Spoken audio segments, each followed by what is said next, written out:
Part 26. 5 Photographs of Peter Pettigrew. April 1978. It all begins that morning, when Peter burns his toast. A burnt toast day never bodes well. The last time it happened, an irate lady came into the shop and tried to strangle him with a pair of poorly tailored trousers. He tried to explain things to her rationally. He didn't really do anything in the shop, to be honest, and he certainly didn't ruin her trousers, which were ugly anyway. But she hadn't been willing to listen. He'd been turning blue when his father discovered him, tangled in trousers and choking while the irate lady beat him about the head with her handbag. Somehow, he'd been the one to blame. Peter stares at his toast. Peter's toast stares at Peter. He thinks he can see a face burnt into the surface. It's frowning at him, with a little mouth that says, "I hate you." He throws the toast into the trash bin, and wishes he could remember Sirius's famed charm-all for good hair days, but it isn't as though he could ever perform it properly anyway. It always made his hair stick straight up or start growing out of his ears, and once it spilled and stained his private parts an unmentionable color. Bright pink. Not unexpectedly, the day goes downhill from breakfast. The downside of having months of regular and almost uniformly spectacular sex, Sirius thinks resentfully as he finishes his 11th lap round the St. Mark's football pitch, is that then not having it becomes surprisingly unbearable. He lived through 18 perfectly satisfying years without knowing anything beyond the wobbly obvious about Remus Lupin's mouth, not to mention the pale scatter of freckles across Remus Lupin's shoulders and long, narrow back, let alone Remus Lupin's freakishly large and unexpectedly capable hands. God forbid the other bits of Remus Lupin with which he has become intimately and magnificently acquainted. And yet, now, trying to go a week without them while Remus is off in the Ministry Library on some kind of Dumbledore-related orgy of book learning is roughly as enjoyable as removing his own appendix with a ladle. He pauses to yank viciously at his trailing bootlaces, and then starts up again, neatly dodging one of the 2 slow Muggle children involved in its incomprehensible ballgame. Other Muggles yell and gesticulate, but Sirius is not so much interested in whatever they have to say. It's not as if he doesn't have things to do. He has plenty of things to do. He is, in fact, currently doing something. Soon enough, he'll be at some hideous horror boot camp devised by Mad-Eye Moody, who sent him a long letter of the many things he is supposed to be doing. All kinds of running and lifting and jumping and target cursing and other sweaty, diverting activities. Not unlike Maureen McCormick's preseason Quidditch regimen, but slightly less demanding. And yet, somehow, no matter how many push-ups he does, they only leave him feeling more twitchy and alone. Cold showers are unpleasant. The necessary wank, or 3, is wholly unsatisfying. There is, in short, no solution, and it is only a matter of time before Sirius goes completely insane and has to be put in some kind of institution for the criminally undershagged. Worst of all, the situation is making him think. He's spending all his time thinking about things. Like, right now! It is unspeakably horrible. There must be something that could make this stop. There must be some kind of activity which would distract him from the constant heat and slide and shiver in his brain. He is practically minutes away from pinning some extremely fortunate Muggle against a tree. And then it occurs to him to wonder, with the pleasant shock that makes him aware of how long it's been, what Prongs is up to.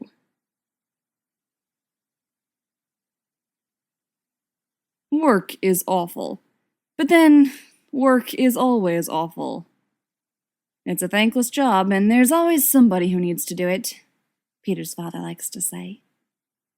That someone has probably always been one of the Pettigrews, from a long line of thankless Pettigrews, not being thanked since the Middle Ages, cleaning up after the plague, or pumping boils, or testing torture devices, or working in tailor shops. One day, Peter Pettigrew will pass that piece of wisdom on to his own uninspiring tailor shop children, taking inseam measurements and being bashed round the head with a handbag full of rocks or cans of tuna for the cat. One day, Peter Pettigrew will grow so used to being plain, dull, and ordinary that he won't notice how awful it is to be nobody anymore. That's what really gets him. At lunch, there's too much mustard in his sandwich, and it dribbles all the way down the front of his shirt. It's a thankless job, Peter's father begins, and you've got to look presentable for it. But then someone's coming into the shop. Peter hopes she doesn't have a handbag with her.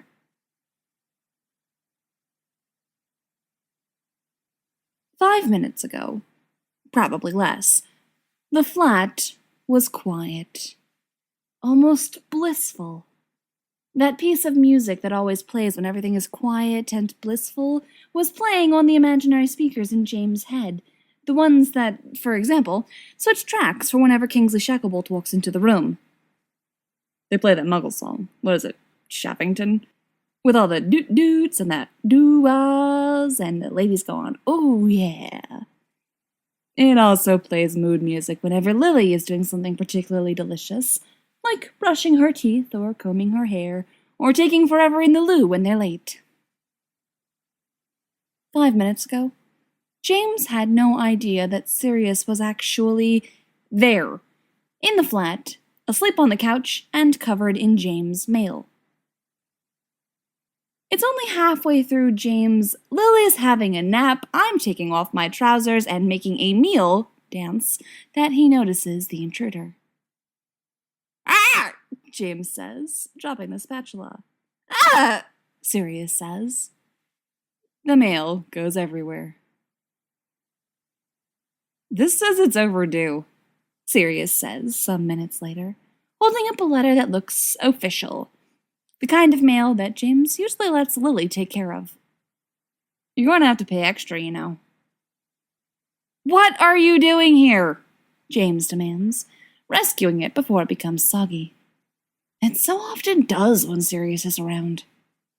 "How did you get in? What do you want?" "The door doesn't lock," Sirius says reasonably, "which is a thing you should remedy, by the by. You must not be thought about aside. Who knows what kind of disreputable characters lurk about these parts? They might steal your—" He casts about briefly. "Your only chair, or your collection of potless pot lids, or your toaster." "The toaster's broken," James says. "What do you want?" "Only the pleasure of your company, my little peanut," says Sirius, dropping the rest of the mail on the floor. "I haven't seen you in yonks." "I noticed," James says, "absence making the heart grow fonder." "Yonks," Sirius repeats. He peers interestedly over James' shoulder, at the stove. Up close, he smells like petrol and wet puppy. "What is this? Is this food?" "It's tagliatelle and mushrooms and a mascarpone parmesan sauce," James says, pointing haughtily at the cookbook. "Actually, it is whatever noodles were in the pantry in whatever kind of cheese was in the freezer." He did at least scrape the green bits off it, which Lily always appreciated, though Sirius never did. "It looks like something that came from under a log," Sirius says, clearly intrigued. "Can I have it?" James remembers, almost fondly, the last time Sirius ate something that looked like it came from under a log. It was, in fact, something that came from under a log. Afterwards, Sirius vomited in James' pillow. Those were the days. They were so young then, and so foolish.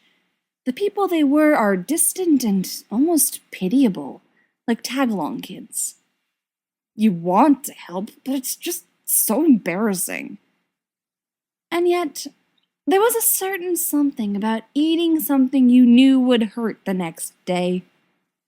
Sirius would probably still do it, James thinks, and he smiles fondly. But if Sirius threw up in James' pillow now, Lily would kill them both with it. Consider your life, mate, Sirius says now, pityingly. He sticks a blackened finger in it to taste, ignoring James' little mule of protest. Mascarpone Parmesan sauce? What's next? You the truffle ears? It needs pepper, too. It's like cheese, James points out. I mean, they're both cheeses, I think. What the hell is a truffle ear? I believe mascarpone is actually a kind of pastry, Sirius says, rattling through drawers. Or am I thinking of marzipan? Or marmalade? It doesn't matter because this doesn't taste like cheese. It tastes like domesticity. It tastes like fat babies on the way. Where's your pepper? Who's having fat babies? Says Lily, emerging from the bedroom in one of James's t-shirts. There are dark circles under her eyes, and her hair is all sticky up from napping. She arrived home a couple of hours ago, moaned, "Ugh, this day!" And before James could so much as say, yes, and how was it?" collapsed on the mattress, which is their only bed, snoring like a champion. "Evening, Sirius. Haven't seen you in ages." "Oh, dear James, are you cooking? I wish you wouldn't." "I told him," Sirius says virtuously. "Well, I said more pepper, which will mask the taste of whatever vile stew he produces." He holds up a little bottle. "Or curry powder. What do you think?" "We could get a takeaway," Lily coaxes, trying to pry the spatula out of James' hands. "We can make toast!" "Except your toaster's broken," Sirius points out, sliding one of James's battered tin forks into his pocket. "I need cutlery," he explains. "Please," Lily implores, clutching James' lapels and gazing up into his face. "Please don't put yourself through this again. Don't put us through this again. Are your pants undone?" "How sharper than a serpent's tooth," James thinks darkly, "is a woman who does not trust you with noodles." "Don't you live somewhere that isn't here?" he demands of Sirius, because clearly this is all Sirius's fault. The mascarpone bubbles. "It's very hot there," Sirius says mournfully, "and Mooney's off reading things. And I would have gone to bother Peter, but apparently I'm not allowed in the shop. His dad gets all pinky around the neck, says I get the trousers wrinkly just by looking at them."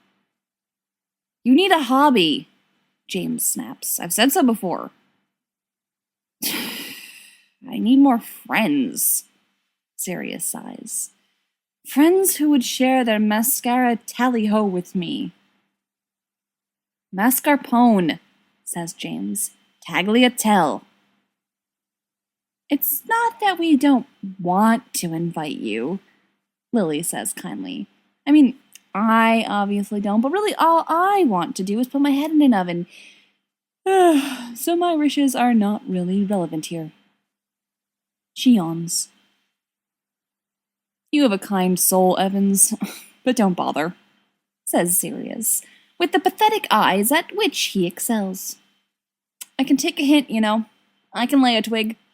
I can tagliatelle a mascarpone." "It wouldn't be so bad, would it?" Lily says thoughtfully. "If he made, I don't know, soup in a can? But he opens cookbooks. He tries to make recipes.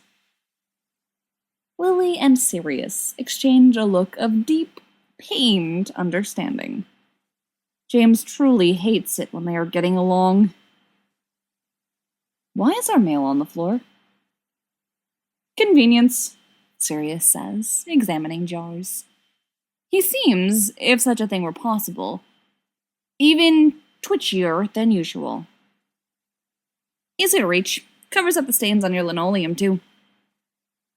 How thoughtful you are, Lily says, picking it up, dusting off one of Sirius's footprints, and putting it atop the refrigerator.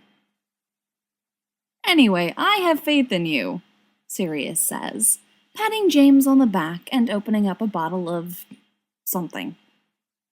Well, no, I don't. But I have faith in your iron constitution, so I'm sure no lasting damage will be done. What's this? It's red and exciting smelling. In it goes. Leave my mushrooms alone, James bellows. I'm making delicacies. Delicacies for my red-headed tagliatelle. Sirius hesitates, bottle in hand, poised over the pan.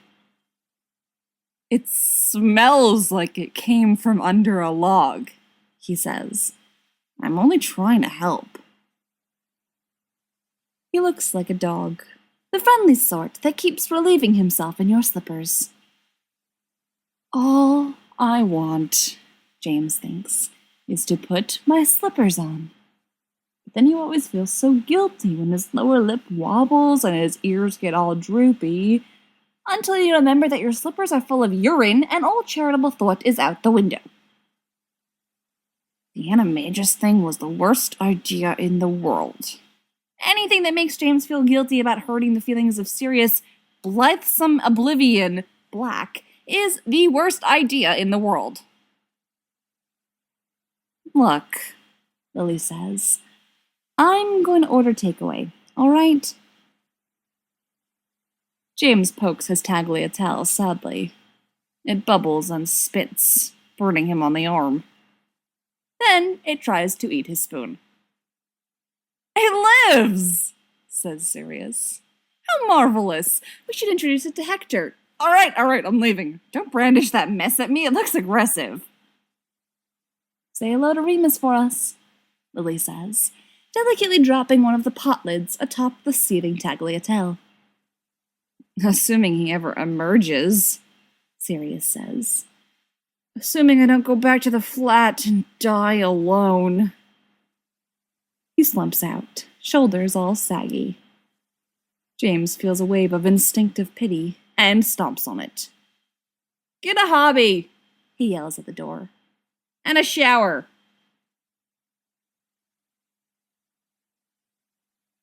As Peter is walking back to the shop, a pigeon relieves itself on his shoulder. It's only after he's served 4 customers that he realizes the pigeon also relieved itself in his hair.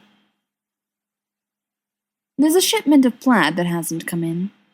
The utter ridiculousness of being yelled at over a shipment of plaid, a giant shipment of hideous plaid, is the sort of thing Sirius and James and even Remus and maybe even Lily could turn into something hilarious. But Peter can't think of something funny. And when he thinks of Sirius and James and Remus and even Lily, or maybe especially Lily because she's ruined everything, the mustard makes his stomach hurt. He hasn't seen James in 3 weeks and 2 days. No one's written him. No one's inquired to see how he's doing, or if he wants to spend time together, or if he's dead in a gutter somewhere or crushed under mountains of plaid. He tried to flu Sirius a week and a half ago, but nobody answered, and there was a chair in front of his face, and he heard weird noises coming from the bathroom, and that only made him feel worse. It wouldn't be so awful. Only he's sure that James has seen Sirius and that Sirius has seen Remus. Even now they might be off somewhere celebrating, clinking champagne glasses together to toast the day they were finally able to rid themselves of the boring Peter Pettigrew. Why were they even friends with him in the first place? Peter wonders. Did he just stick around all that time for no reason? Did they just let him out of habit? How did he even manage to have such interesting and funny friends who are right now drinking champagne with raspberries in and having tea cakes to celebrate Peter Pettigrew out of their lives at last? It makes sense, Peter thinks. Who was he? What did he ever do? He got in the way, and he was awkward, and he said ridiculously stupid things that everyone laughed at. And it was different from the way everyone laughed at what James said or what Sirius said. Different, because James and Sirius were trying to be funny the right way, while Peter stumbled across it by accident and from the wrong direction and wound up having friends by accident too. How had they even managed to put up with him for so long? Why had they bothered to, only to ignore him now? Peter takes inseam measurements and wonders what brilliant job James is doing. Perfect, fantastic, charismatic, hilarious James, pottery James, who got the girl, James who got the look, James who got the special. And what about Sirius? Sirius is the sort of bloke who rides a motorbike. Peter is the sort of bloke who gets hit by them. He should stop feeling sorry for himself, he thinks suddenly. He should be a man. He should do what James would do, which is go see James. Well, wait, that doesn't make sense. If he were James, he would go see Peter. Or actually, he probably wouldn't.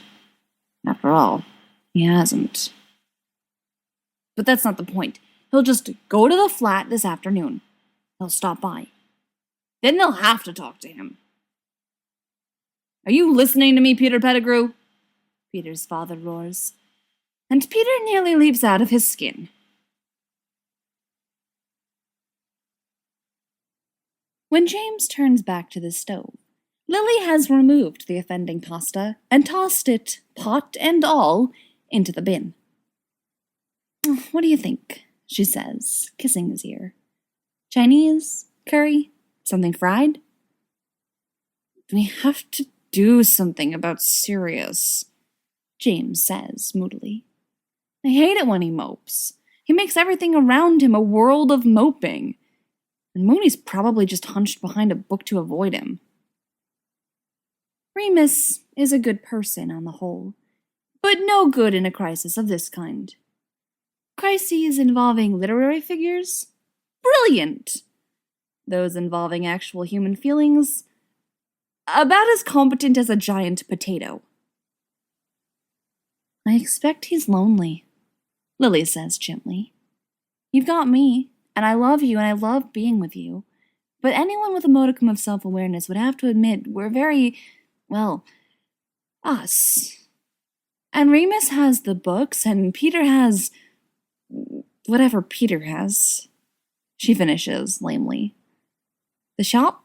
Things? I'm sure they're very things. Peter's things. Can we stop talking about Peter's things? James asks. Please, Lily says, shuddering a little. But Sirius, is the situation perchance serious? James asks. Lily has so far managed to avoid saying anything about Sirius is serious. It's not as if the joke was even funny. It's the worst joke ever, which is why Sirius makes it himself so often. No, this is merely a matter of seeing when Lily will crack. Lily does not crack. There hasn't, been anyone since Sophie, I don't think. Wasn't she the last? Perhaps he pines for her, James says. She was, she was just very... Lily gives him a look. Aha! James says, and makes his voice very adult and helpful, so Lily will forget Sophie ever existed. What Sophie? Who Sophie? Where? I haven't really asked. I sent him all my old magazines, though. Seeing as how I didn't need them anymore, with us doing the backwards tagliatelle together all night long, etc., etc. Well, he amends virtuously just for himself. He did send most of the magazines. Some of them had sentimental value. As emotionally fulfilling as 7 years back issues of Busty and Bewitched can be, Lily begins. A, I don't want to hear about it. And B, I'm not entirely sure that Sirius is, well, happy. How can anyone not be happy? James begins. With Miss May, 1972. No, Lily says, folding her arms over her chest. She's just so gorgeous, standing there in that t-shirt with the stain on it and the pants that are actually James' pants, and the look in her eye that means, carry on about your busty and bewitched, James Potter, but realize this, there is no busty like the one right in front of you. And James relents. I didn't realize you were concerned, he says, perhaps a little grumpily. I thought you thought he was completely irresponsible. I can't help it, Lily sighs. You think you don't give a monkey's what happened to him, and then he gets under your skin, like a fungus. And then there's the world of moping. Besides, it'll only be worse once we tell him about us. James leans close to Lily, breathing warmly in her ear. I think he knows we're together already, my little baguette, he says in an exaggerated whisper. He's a little bit thick, but he does cotton on eventually. I mean, about us, Lily says. She gives James her meaningful look. Ah, James says. His voice cracks. The whole M word. The marriage word. It's good to say it out loud, says Lily, her mouth quirking a little. Fear of a name increases fear of the thing itself. I'm not afraid of the M word, James protests. And it's true. He's not afraid of marrying Lily. He's not even afraid of being married to Lily. The other night he was awake at stupid o'clock in the morning, thinking about it, asking himself rationally whether he had thought about this enough, and was it really the right thing to do, and also was he insane? And then she made a little sound in her sleep, a kind of mumbled sigh, and reached over to entwine his fingers in hers, pulling his hand around her waist. So that had settled that. It was just force of habit now to panic about it.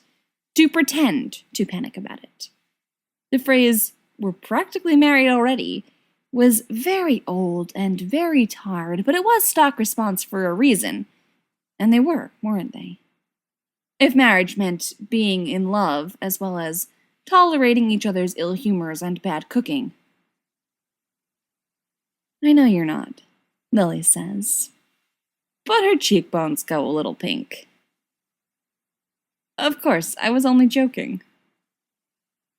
Definitely pink. She busies herself with the flu directory and says, a little too high. What did we decide? Sandwiches? I'm not afraid, James says again. What is it? He touches her wrist. Lily sighs and looks at him, and then looks away. I know, she says. She pushes her hair back behind her ears, which is what she does when she doesn't know what else to do with her hands. The earrings James bought her catch the light for an instant. It's just, I asked, and it was months ago, and, well, we haven't. You might have noticed. You can't honestly think I don't want to, James starts, and then gapes at her. The idea that Lily might not realize how completely she is in control of the situation, and by the situation, James of course means his life, has actually never occurred to him before. Well, Lily says, apparently to the ceiling, it's just, if you did, we would have. I know you probably don't think you're scared. I know you care about me and whatever it is. But there's still something stopping us, isn't there? Because if there weren't something, we could have done it ages ago, or at least decided when we were going to do it, or talked about why we haven't decided when we were going to do it. And I hate that it bothers me, but it does. It does. Lily, James says, I asked you for a reason. Lily goes on, finally looking at him. And it wasn't just because you happened to be the only other person in the room, you know. It wasn't so I could tell people I was engaged, or I was angry and wanted to push you away, or because getting married is just something people do. I know, James says, idiotically, and swallows. I'm trying to... Then there's a knock on the door.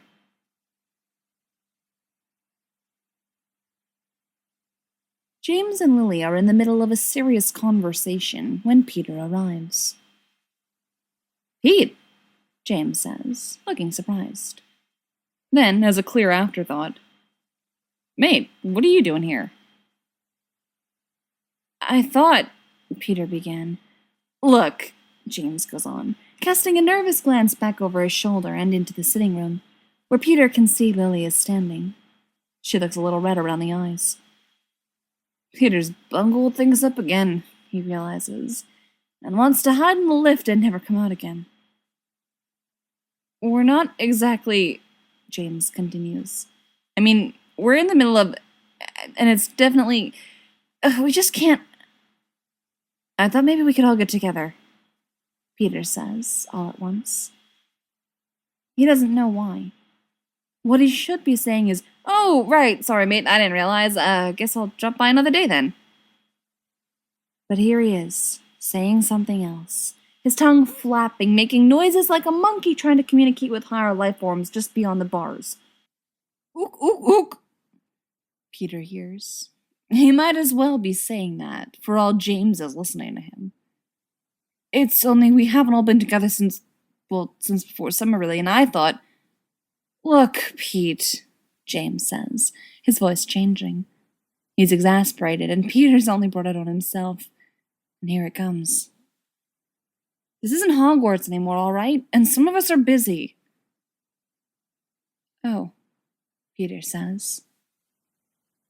Momentary apology passes over James' face. Sorry, he amends.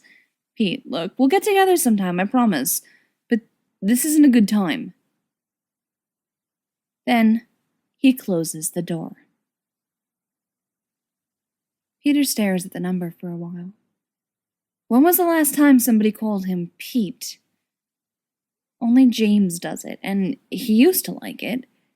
At least, he thinks he did. Sirius called him Pete, too, since that's what James called him, and Peter thought, oh, these people are my friends. They were. He's almost sure of it. But he's never been anything more than almost. And that's the entire problem, really. Do you think I should have, James says, looking towards the door. I don't want to talk about that, Lily says sharply, and her face is pink and her hands are all fisted up in the t-shirt. Forget about him, I want to talk about this. I'm trying, James says gently. Hey. He tips her chin up, holds her gaze. After a long moment, Lily is the first to look away. I'm sorry, she says, offering him a shaky kind of smile. I really, really hate being like this. I think I want Indian. Should we just order? It's just... James tries. He swallows. He thinks about it. It's not the food, is it? Lily asks. Because I like Indian, and we can never get married if you don't like Indian, James. Shush, James says. Because I like Indian, and I'm going to want to eat it all the time, Lily says. I like Indian too, but it's not like I want to marry it, James says. and claps a hand over her mouth. Shut up for a second. I've got to restructure my thoughts. Or structure them at all. They look at each other for a minute. James tries to work out all the objections that have been rattling around inside him. They're in a war. That's the big one. If they died, if they couldn't save each other, what if they had... Why not just come right out and say it? A kid! Which they could, because they would be married. James feels that old blow at his throat. His parents are gone, and they are never coming back, and that will never feel all right. That will never get better. What if they did that to someone? To a baby? And anyway, they're so young. And just because he'd never get sick of her doesn't mean she'd never get sick of him.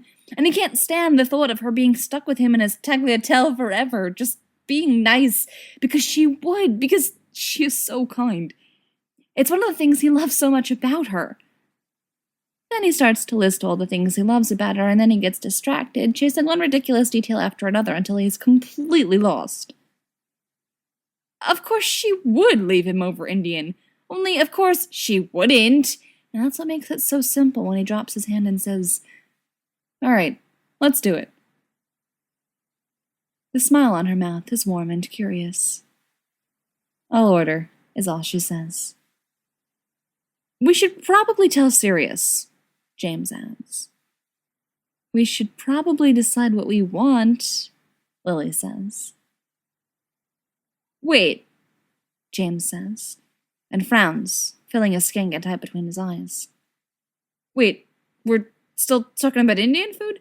Because I thought we'd actually managed to have a conversation. I mean, I think I want some kind of cucumber salad thing for an appetizer, and chicken korma is my way, as you know. But we can have Indian at the wedding, you know."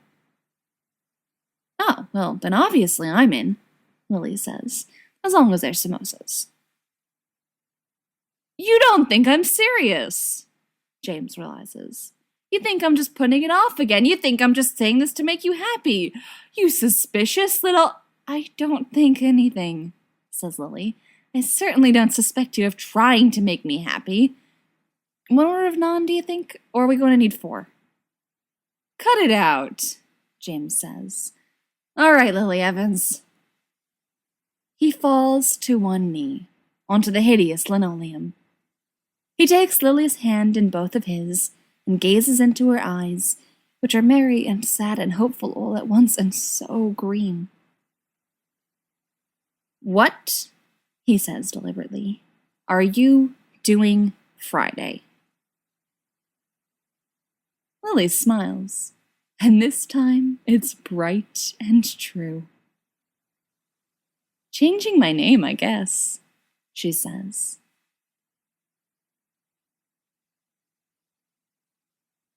Sirius trudges up the steps to the flat, feeling deflated and resentful. It was stupid to think it would help to see James. The last thing he needed was to see the two of them all touching on each other, knowing they are so far from having the problem he has. They're probably naked right now. Naked and eating horrible pasta off each other's bodies. Traitors, Sirius thinks sourly. He barely gets the key in the lock before the door opens and Remus is standing there, looking rumpled and insane. Sirius's stomach flies up to the ceiling. His brain plummets directly downward. "Well, hello," he manages to say, feeling a big, stupid smile break out on his face. "Deja vu all over again. Good thing my back's better." He leans against the doorframe, affecting nonchalance, and is pleased to see how Remus twitches impatiently towards him. "I thought you were at the library." "Well, I'm not," Remus says.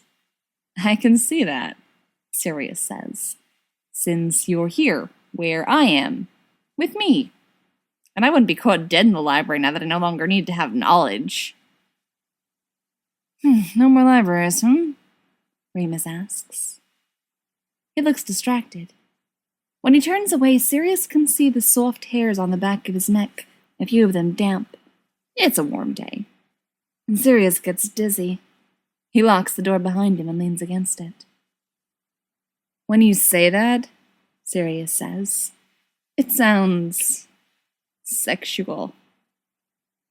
Does it? Remus says. I'm telling you that it does, Sirius replies. But perhaps you're just reading into things, Remus suggests. Have you ever thought of that?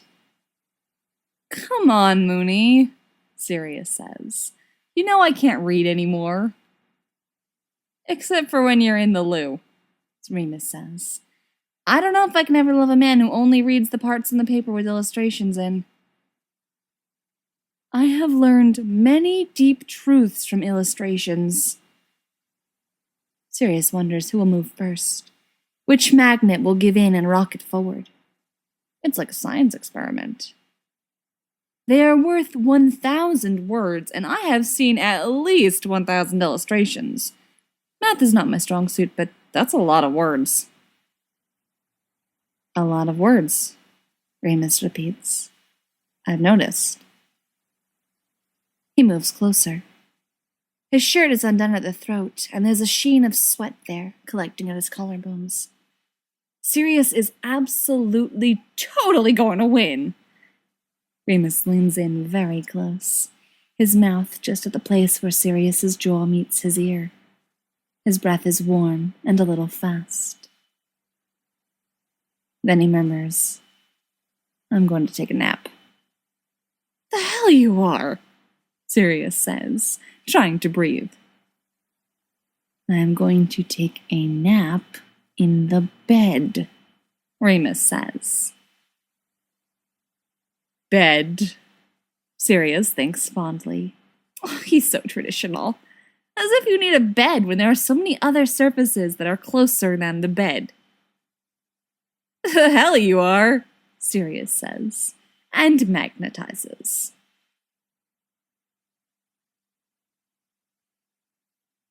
Sirius is naked. Well, except for the pillow. But it's a small pillow and it doesn't leave much to the imagination. Also, it has Home Sweet Home embroidered onto it. Hello there, Petey Pete, he says, scratching the back of his neck and looking like Peter's just caught him in the middle of something really, really embarrassing. There's silence from the rest of the flat, so Peter can only assume he's been walking around naked again. Anything amiss? No, Peter says, somewhat nervously. No. Serious? Is anything, amiss with you? It sounds stupid. And besides which, Peter doesn't know how to talk to Sirius without James there. It was all right with James there. James always did all the talking anyway, and Peter could just listen and pretend like he was in the middle of a fascinating conversation, when in reality he was more like the lone member of the audience, watching a play about three very close friends. Everything's peachy keen and hunky-dory around here, except there's decidedly too little hunk and too much dory. Sorry, Pete, may have to flee. Talk to you soon, right? Then Sirius closes the door. It almost hits Peter on the nose. He should have expected that, really. There are some noises from within. Stage directions, really. Hustle and bustle, and then someone falling. Peter wonders if Hector ate anything, like a stray rat or someone's pet pit bull. Or if Sirius has tripped over anything, or if Remus is in there, or if James is. He doesn't even know why he came. Probably, a mean voice inside him says, because you have no other friends. Then, the mean voice says, and you don't even really have these.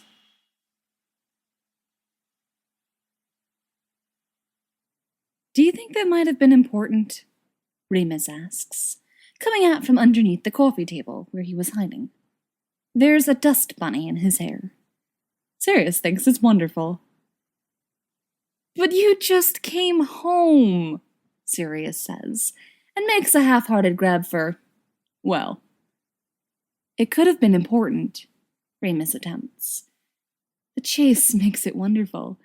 And did he ever think he would be here like this, skin and scars and all, completely relaxed and completely naked with someone else?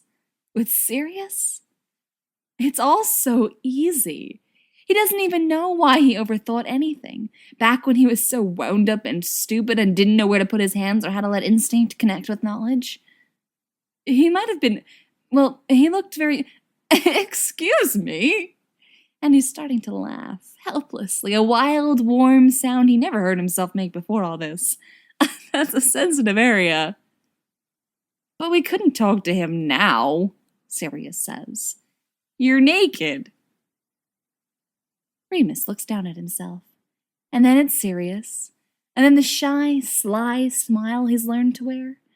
The one Sirius likes so much, the one that suggests he's more than just a chocolate-eating, book-reading, lazy werewolf with dust in his hair and sweaters worn through at the elbows, comes over his face. Why, Mr. Black, he says, as if it's only just occurred to him, as if he hasn't been thinking about it this entire time. So are you.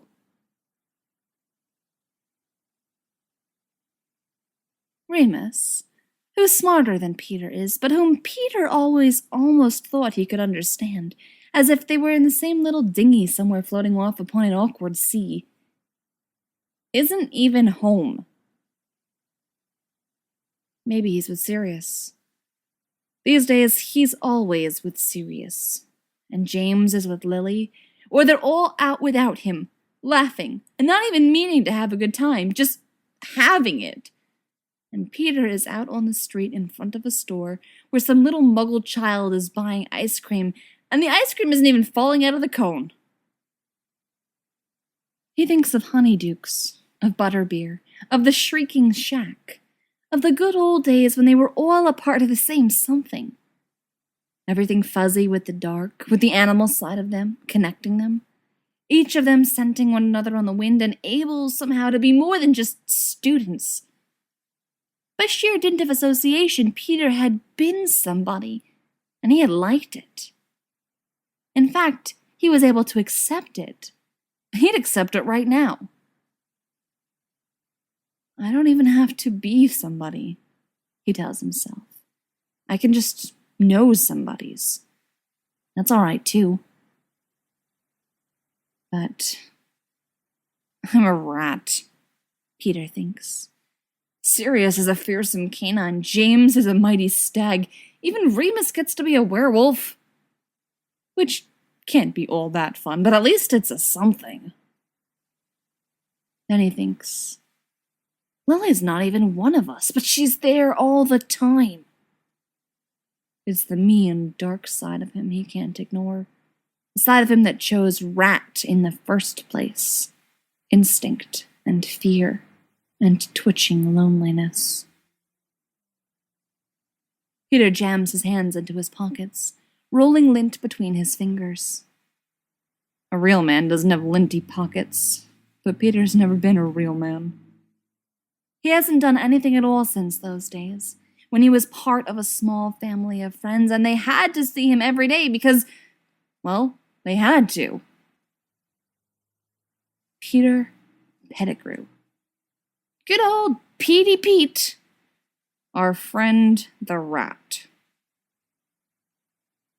If Peter Pettigrew were James Potter, he would do many things, like take over the world and marry Lily Evans and have statues erected of himself all over the place. But one thing's for certain. He would never, ever hang out with the Peter Pettigrews of this world, because they'd be a real blight on everything. Watch where you're going, a familiar voice says. And everything immediately gets worse. It's Snape. And forever and ever until the end of time, it's Peter's duty to remember who they were when they were younger, when the lines were drawn, when everyone knew where he stood and kept to their own sides. But even Severus Snape, Snivelus, who doesn't bathe and doesn't let people say stupid things even when it would just be easier to let them, is out on the street. With friends. I see you are without the usual Potter entourage, Snape says, lip curling. They finally cut you loose then? And as if it doesn't mean anything, Snape rolls his eyes and pushes past, and the two others follow. They don't even laugh. It's as if Peter weren't there. Peter feels the chill of the truth creeping down his spine, the same way ice cream trickles down from the bottom of a cone and over the skin. Peter just stands there like an idiot, staring after Snape's retreating back. He feels completely lost, his arms hanging uselessly, his ears roaring. One of Snape's friends glances back at him. Then he says something to Snape. Snape sniffs and pushes on, but the young man breaks away and jogs back toward Peter, hands in his pockets. You all right, mate? He asks, slowing to a walk a few feet away. Fine, says Peter, waiting for the inevitable mockery. But the young man just stands there, regarding him sympathetically. He has a lot of curly hair and a long, friendly sort of face, with inquisitive eyebrows. You don't look fine, he says. Then he frowns. Hang on, don't I know you? Hogwarts, right? Well, yes, says Peter, a little nastily. Obviously. The young man only smiles and glances sheepishly at his feet. Sorry, he says. You're Peter Pettigrew. You noticed me? Peter says, stupidly. You'd have been a couple years below me, I think. I was in Ravenclaw. You won't remember. He says his name. Peter doesn't quite catch it. He can't bring himself to ask, to look stupid again. Oh, he says. Yes, of course. Yes, the young man agrees. He says kindly, Snape was a right bastard to get on you like that. It's obvious you weren't having a good run. He leans in a little, lowers his voice. Tell you the truth, we all think he's a bit of a tit. And he's got a nose like a sailboat, Peter says. Snape's friend gives a bark of surprised laughter. Well said. Peter can feel himself cheering up a little. He smiles awkwardly. The young man eyes him sideways for a moment. Then he says, Look, Pettigrew, tell you what.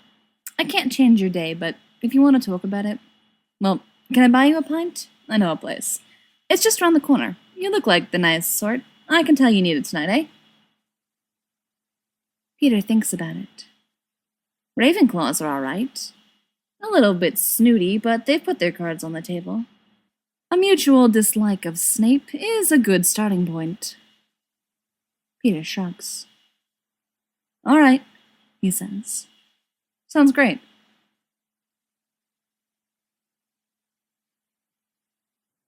The bar Snape's friend takes him to is dingy and ill-lit, with indistinct, wheezing music playing, and a broom sweeping itself around in circles in one corner. The looming figure behind the bar doesn't seem to communicate in actual human language. Snape's friend just holds up 2 fingers, and it nods, and after a few seconds a bottle of something dull orange and dusty slides across the bar to them, followed by 2 shot glasses. The young man carries them over to a corner table, and Peter follows him. Sorry, says the young man, with a deprecating little laugh as they sit down. I know it's a bit of a catacomb, but this is where my tab is. I don't mind, Peter says. That's what I like to hear. He pours them 2 shots and holds his up, raising his chin in salute. Cheers. To bad days bettered. Cheers, echoes Peter, and drains his glass. It tastes like boiling disinfectant. His eyes bulge and he chokes, then tries to pretend he didn't. The young man doesn't seem to have noticed. Right then, he says cheerfully. Tell us about it. About what? The day, says the young man patiently. Whatever all happened to you that made you such a picture of misery? Go on, get it out. I've got nothing but time. You don't mind? Peter says. The young man waves a hand good-naturedly. Not in the least, he says. So Peter tells him. It takes a long time. When he finally pauses for breath, the young man lets out a low whistle. Merlin's teat, he says. You weren't kidding, were you? It was a bad day, Peter says, staring determinedly at the table. He hears the glug of another drink being poured, and then the young man slides his glass over. Peter drinks it and winces. Glug, he adds involuntarily. That's unbelievable, the young man says, shaking his head. It's ridiculous, is what it is. I'm impressed you're being so philosophical about it. I think I'd have gone stark raving mad. He laughs a little. I don't suppose it'll help to tell you things will look better tomorrow? No, Peter says, drawing a pattern in the sticky beer on the tabletop. Look, says the young man gently. He touches Peter's shoulder, and Peter startles. You had a crap day. You did. But on the bright side, you got a free drink. His face is suddenly very grave. Anyway, he says, half to himself. Things are bad all over, aren't they? They are, Peter says, uncertainly. Maybe. James hasn't said anything about it, but James hasn't said much of anything. He's probably told Lily. Things are bad all over. Terrible. Serious. Let's round up the old gang and do something about it. Except don't tell Pete, he'll just get underfoot. The young man shakes himself a little and smiles rather wanly. No good talking about all that, he says. You didn't come here to discuss politics. No, Peter says. He's not quite certain what they are discussing. The young man says, Peter Pettigrew. He's staring off into the middle distance, as if trying to remember something. Peter Pettigrew, he says again, drumming his fingers thoughtfully on the table. Oh, that's it. I remember now. You're friends with James Potter and that gang, aren't you? Peter doesn't know what to say. He makes a vague gesture with his hands, sort of yes and sort of neutral, and hopes this isn't an enemy. He hopes it's not a friend, either. Neutrality, he thinks. He hopes for neutrality. The young man is still talking. Yes, I remember. You lot were always together. Terrorized the school a bit, didn't you? He grins conspiratorially across the table.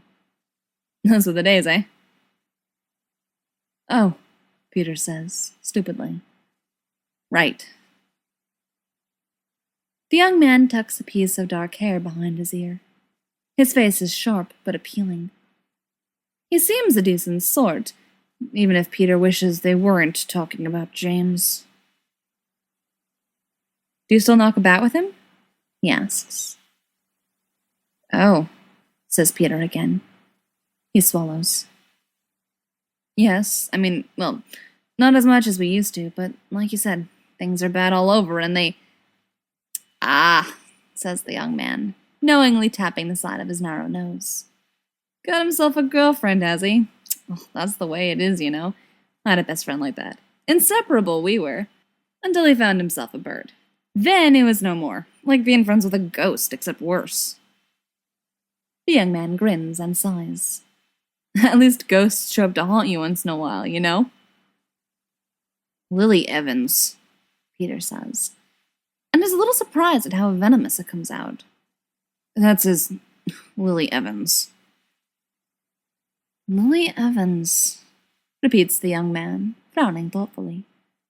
She was Muggle-born, wasn't she? What's that got to do with anything? Peter asks, anxiously. He knows Muggle-born is a loaded phrase lately, the sort that gets you looked at when you say it too loudly in restaurants. But maybe he's being oversensitive. The young man doesn't seem very evil.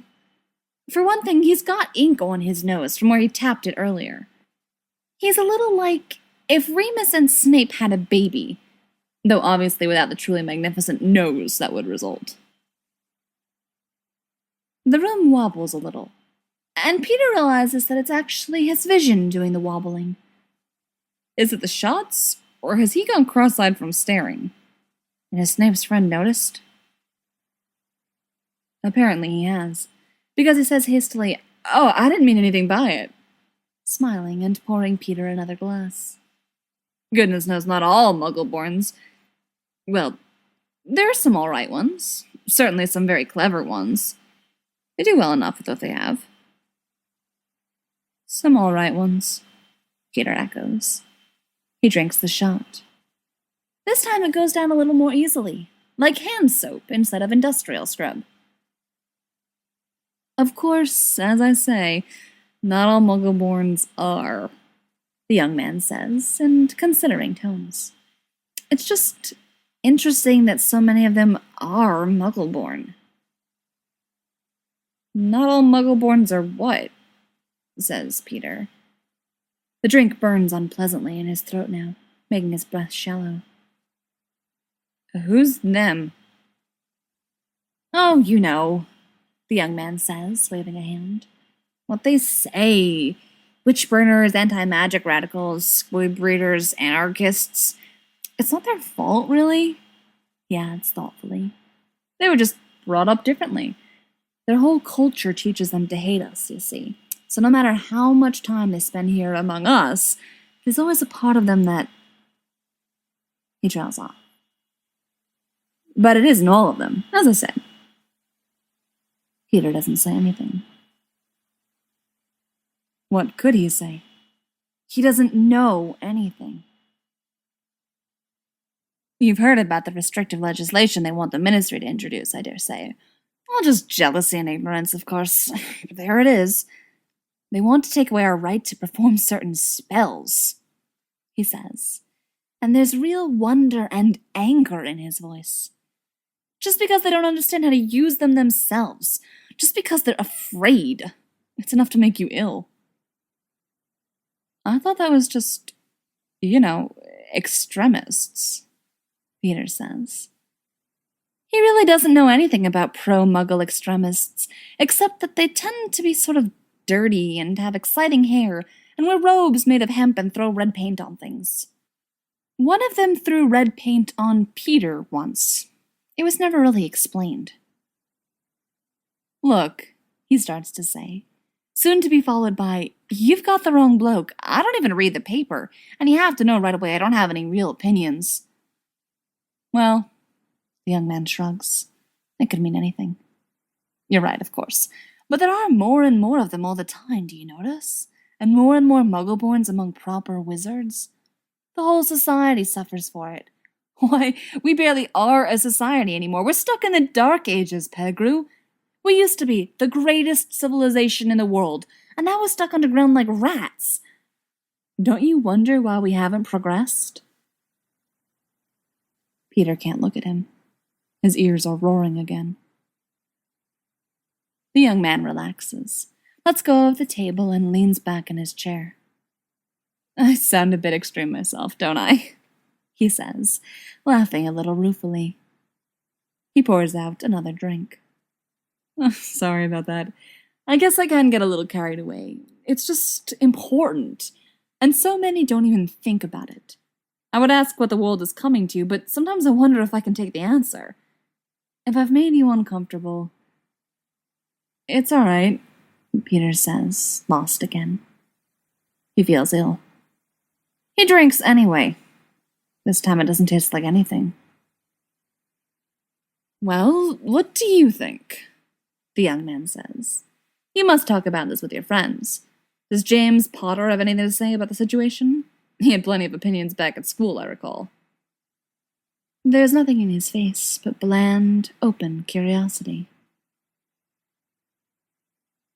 And through the haze of drink, Peter hears his own voice say, What does it matter what he says? He's fucking one of them. There's a little silence. Ah, the young man breathes. Finally. Peter feels like he is detached from his own body, like he's floating away into space, flailing around and clinging to nothing at all. He bites down hard on the inside of his cheek and thinks of the soft, fuzzy lint in his pocket. But he meant it, he thinks. He did. From that same little place, a dark shadow spreading warmly through him. It feels like the very edge of strength, the slip of a knife, cutting quick and deep. Blood pounds at his temples, burns through his veins. Mudblood women, says the young man, and then bites off whatever he was going to say and shakes his head. Unbidden, Peter remembers Winifred Vance, who went out with him on Valentine's. Was it 5th year? And laughed in her stupid, empty way at all his jokes, and then ducked out of his way when he tried to kiss her. How she and her disgusting friends always burst into laughter when they passed him in the hallways. Winifred Vance and her sister, who always thinks she's so clever. They're both muggle-born, and they were never nice. What is he thinking? What has he been saying? He shakes his head uselessly, trying to clear it. He shouldn't have had all those drinks. He should have just gone home and knocked around the house uselessly. He could have flew James and apologized for something he hasn't done yet, something he's about to say, something he wouldn't have done if he had gone home, something that's coming anyway. But then again, the young man is saying, but Potter's best friend was Muggle-born, as I remember. So it can't just be this girlfriend of his. He must have always... No, says Peter distantly. That was Sirius Black. His best friend, I mean. After a pause, the young man says carefully, Of the Blacks? You know, them? Peter says, Yes. I see, the young man says, with no expression at all. Would you like to talk about it? Yes, Peter thinks, and opens his mouth.